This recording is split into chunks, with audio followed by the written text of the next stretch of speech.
Hello everybody, welcome to my channel, The Real Super Sam. Today is going to be a unique ranking video and I really hope you enjoy.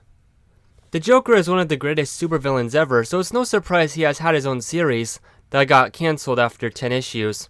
In May 1975, the Joker issue 1 showed his crazy schemes, his insane maniacal laughter in all situations, and his shocking murderous tendencies. Yes, the Joker murders a lot of people in these comics. The series is classic Joker. Before Harley Quinn, before the Killing Joke, the Joker just having the time of his life, and the thing I find most interesting in this series is there's absolutely no Batman. He's barely referenced. So in this video, I'm going to rank and give some thoughts on all 10 issues. Let's get started. Number 10, Sherlock stalks the Joker. In issue 6, the Joker went against Sherlock Holmes? What? Well, this is an actor playing Sherlock Holmes. He gets hit on the head during one of Joker's crimes and thinks he's the real detective. The guy then goes after the clown and defeats him and his goons. It's not a good story. I skipped reading it the first time I read through the collection. I read it, plus I don't get how the actor figured out the Joker's plans. He says it's just because he's Sherlock and in this situation the Joker is Moriarty. Okay then. I can't believe the Joker got beat by him. Number 9, a gold star for the Joker. Issue 4 is the Joker in Star City, and he kidnaps Dinah Prince, the Black Canary. The Joker's main plan is to hold the city hostage by installing a giant star on the bridge to cause laughing death by radiation, so he can steal clown figures from the art museum. There's this weird little side plot that I think Joker's just doing this for the heck of. He kidnaps Dinah Prince because he's in love with her, and so Green Arrow comes after him now, and Dinah Prince doesn't even become the Black Canary in here. At the end, the Joker falls off the bridge, apparently dying. I do like how Green Arrow easily beats on the Joker and saves his girlfriend with no fuss. For a Joker story, it's really a do-nothing issue, more of a superhero story with the Joker appearing as the villain of the week, which is kind of just like the last story actually. Also, Joker's plan is way too complicated to steal just figurines from a museum, but you know, I guess that's the fun in Joker. Number 8, The Cat and the Clown. This is issue 9 of the Joker, with the Catwoman guest starring. The Joker impersonates an actor named Benny Springer, who owns a priceless cat named Hiawatha, but Catwoman beats him, the Joker, to the kidnapping. As she kidnaps both Springer and the cat, the actor escapes Catwoman, so this begins a three-way conflict between Springer, the Joker, and Catwoman. Moments after Springer escapes, Batman enters the loft of Catwoman, but it's really the Joker, and then another Joker walks right in, and a brawl between the two clowns ensues. That's the best part of the issue. Catwoman decides that the two are just too evenly matched after she lets them fight it out for a bit, so she releases Benny's cat and it has it go to its master. The thing is, the cat went to the real Joker and Catwoman stopped the real Joker, and then Benny captures her. It's revealed that Benny gave his cat a hand code to not go to him to fool them all. Yeah, a normal actor here beat two of Batman's greatest villains, the two villains who first appeared in Batman issue 1. I could have seen this being a 2-issue story, going deep into the actor's life and seeing this play mainly from his perspective, though this ending did surprise me when reading it. It was a normal story, even with Joker and Catwoman. The Joker, in fact, wasn't that great in the good book. This issue was mainly disappointing. Number 7, The Last Haha. In this story, the Joker runs into the hero, the Creeper. It's issue 3. This story opens up with the Joker committing a robbery, but only the security guards talk about the Joker, while the Creeper publicly gets the blame. Jack Ryder, doing the news story, decides to become the Creeper to clear his name. In a battle between the Joker and him, the Creeper gets amnesia and the Joker tricks him into becoming his partner and plans to bomb the police station. The Joker also plans to steal an old joke book, and during the fight with the Creeper's special activator that turns him into the character falls into the Joker's pocket unknowingly. I will say, the issue wraps up very quick with Jack Ryder confronting Joker, becoming the Creeper again, and then punching the Joker out with a punching bag, and then that's the end. The Joker also kidnaps a comic artist who has become annoyed with his job. The cartoonist Sandy Saturn here is a parody of Charles Schultz, and his comic strip Cashews is a parody of Peanuts with Charlie Brown. I like that this issue has a cut away from the main story to show this guy's situation before the crazy hero/villain smash in. It reminds me of something you'd get from the 60s Batman show. The cartoonist loves having been kidnapped and forced to make crude comics, beating up his Cashews character. Oh yeah, I kidnapped the guy. Joker kidnapped him for $1 million ransom. In my ranking, this is where the story I fully enjoy reading throughout starts. And in this issue, it's just a crazy lot of fun. Number 6, 99 and 99 divided by 100% dead. Issue 10, the quote, never before released issue until the Joker's Bronze Age omnibus. This story is crazy one, with no resolution because it was the start of a two-parter, ending with Joker teasing a story about his father and how the Justice League are dead, but not technically dead. The Joker is about to be lobotomized. He is visited by a character called Luthor, who helps Joker escape in exchange for his soul and to kill the Justice League. This is also Luthor's only appearance. I think we're all 99% sure if there was an issue 11, we would have learned the truth about Lou. The Justice League has their thoughts about this different, new virus that's been created being released into the world because it would make people immortal, but they still decide to go along with it. The Joker and Luthor, I guess, can't have that happen and fights the Justice League except for Batman and Superman. And it's done pretty well, actually. He tricks the Flash by quickly attacking him after Flash saved the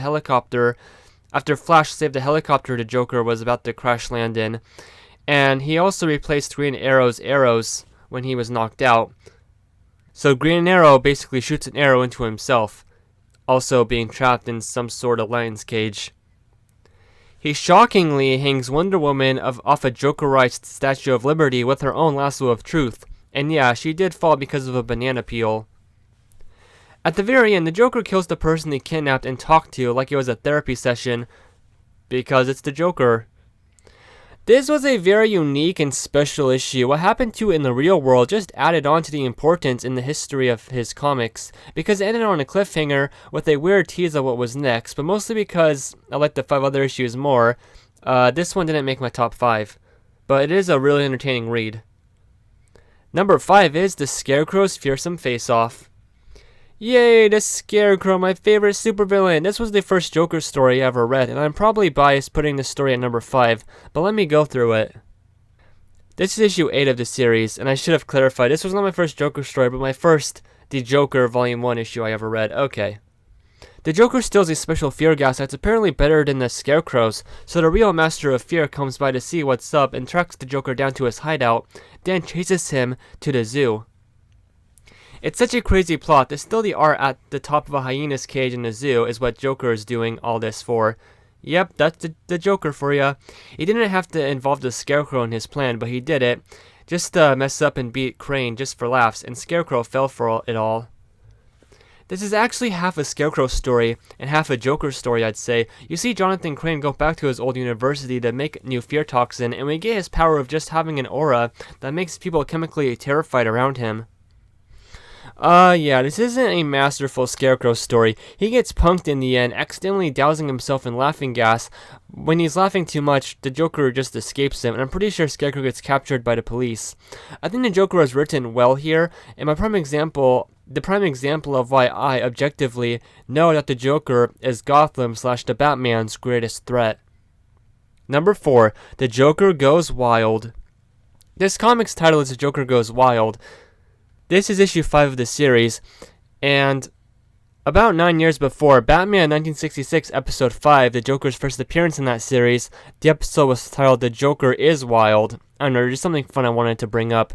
In here, he goes against the Royal Flush Gang. This issue is the Ace of Spades' first appearance out of the 3 the villain had. The Joker wants to steal some famous paintings. There's a legend that the pictures together reveal the location of the artist's hidden fortune. The Royal Flush Gang also wants that art, leading to a villain v villain story. The Joker uses all of his classic goodies here, a snake popping out of a can, a long jump rope that wraps everyone up, and before that an exploding whoopee cushion. For the Royal Flush Gang, a new ace becomes the leader of the team after Amos Fortune's incarceration. He changed his suits to spades and introduced new technology, including the gang's famous card scooters. The rest of the gang did not like him very much. The gang has special playing cards here that affect people in various ways, like one that flies by and causes the guards to sleep, and one that causes suffering. That card does not work on the Joker, though. The Joker disguises himself as the artist of these paintings, called Arthur Wilde. He even tells his henchmen a story about how his face was bleached white by his dad, who was a painter like him. All a fake story, of course. Side note, I missed when the Joker did these funny disguises all the time. The Joker at the very start of the issue, killed a night watchman, and the guy was the real artist of the paintings. It was a good story that wrapped everything up well and had a lot in it. Number 3, the Joker's Double Jeopardy. The very first issue of the series had another fan-favorite Batman villain as the antagonist, Two-Face. I'll just say now, it is the Two-Face story I've read with the most amount of number 2 wordplay things ever in it. This issue, the whole series, opens up with Two-Face escaping Arkham Asylum and the Joker being left behind by Harvey and a new guy called Alvarez. Because of this, the Joker escapes prison using a giant balloon to float out of their prison yard. I still think that giant balloon escape gag would have been awesome in the 1966 show, of course, if this didn't come out 9 years later. And now the Joker is going after Two-Face to spoil his plans because of him being peeved that Two-Face was thought of as the number 1 Batman villain and not him. Well, it was done by Alvarez so he could frame Two-Face for the robbery he already committed. And he robbed the balloons. Two-Face actually proves to be a formidable adversary for the Clown Prince of Crime, getting put in a trap like Batman's always in and narrowly escaping, but telling jokes the whole time, even to himself. The two Batman rogues actually knock each other out while fighting at the very end. Okay, I know, that's kind of a weird moment for me to read. Then they wake up in police custody and learn the truth about what Two-Face was stealing. I think this is a great story, great issue, but it's almost more of a Two-Face than Joker story, but there's a lot of solo moments with the Joker, enough for me to put it this high, and I like Two-Face more than the Joker, so awesome. Number 2, the Sad Saga of Willy the Weeper. This was the Joker issue 2. The Sad Saga of Willy the Weeper here is, well, Willy the Weeper's only appearance. And yes, this story was parodied in Season 3, Episode 2 of the cartoon show Batman the Brave and the Bold. The character Willy the Weeper goes to the Joker for help on being a supervillain, and he always messes it up because he cries so much, so the Joker helps him steal platinum from a wealthy guy, though the Joker betrays him, kind of. You'll have to read it. At the start, the Joker shows how dark and vile he is by killing Willy's driver, who is trying to bring in these two rogues for money. Which again, the Joker kills numerous people in these issues, whether it be just a simple gunshot, maybe strangulation, laughing gas, and he always does it without it ever being seen as something that's horrible. It never phases him. Willy the Weeper is written to be comical in this story, and with the Joker, another form of funny, makes this whole issue a great ride. There is also some side characters who appear for a second in the next issue, then they sadly disappear. 2 ex-Arkham guards who got fired for Joker escaping under their watch, named Benny and Marvin. 3 times they run into the Joker, and the Clown Prince of Crime always tracks them down, well, until the end. Joker actually gets caught at the end, with Willy escaping and laughing for once because of the situation, which also makes Joker laugh. It was just a great story, and I think an even better in-character ending, since the Joker decides to give the police information about Willy's own criminal activities. Tracking the stories, you know what's my number 1. Luthor, you're driving me sane! This story has the Joker and Lex Luthor switching personalities, and now a sane Joker must face a crazed Lex Luthor, switching back to normal or the two will die. The start of this story has Joker and Lex just hanging out after running into each other at a theater, showing off a documentary about them. Joker decides to follow Luthor to a secret laboratory hideout where Luthor was using a machine to induce some kind of mind control over Hal Jordan, the Green Lantern. The Joker bursts in during the experiment and causes a malfunction in the machine which switches their personalities. A sane Joker now must figure out a way to reverse this and act like his normal crazy self. The trick is henchmen, which he admits is exhausting to do so without his madness energy. I would say they did a pre-crisis Lex Luthor very well here. He decides to just use his gadgets for fun and forget about a useless rivalry with the Man of Steel. The thoughts each of these legendary criminals have, while their personalities are the exact opposite, is what makes this otherwise simple story amazing to me. The end is another great one, where the personality exchange knocks the two rogues out and a cop just stumbles upon them and captures them. And in jail, Luthor says when he was insane he figured out the ultimate theory and explanation for the universe, but he's not insane enough to remember it now, and the Joker just leaves his cell since it's somehow connected to a hacienda hideout of his. What a great ending, a classic end for both rogues. I was actually impressed. I think they should do this again. So that was my list. If you want to read these all for yourself on paper, all 10 are available in the Joker Bronze Age Omnibus. At the start of this video, I said the Joker killed many people, and probably the most unique one was one of his old henchmen reveals Joker's hacienda location to the Scarecrow, and the guy dies because of hypnotic suggestion the Joker places in him to kill him with laughter if he ever revealed his location. These issues definitely had the tone and wackiness of the Joker down well, the humor, the silliness, the calculating planning, the seemingly random, useless acts he does just for kicks, and all the gleeful killings. Well, with this list wrapped up, I thank you so much for watching, and goodbye.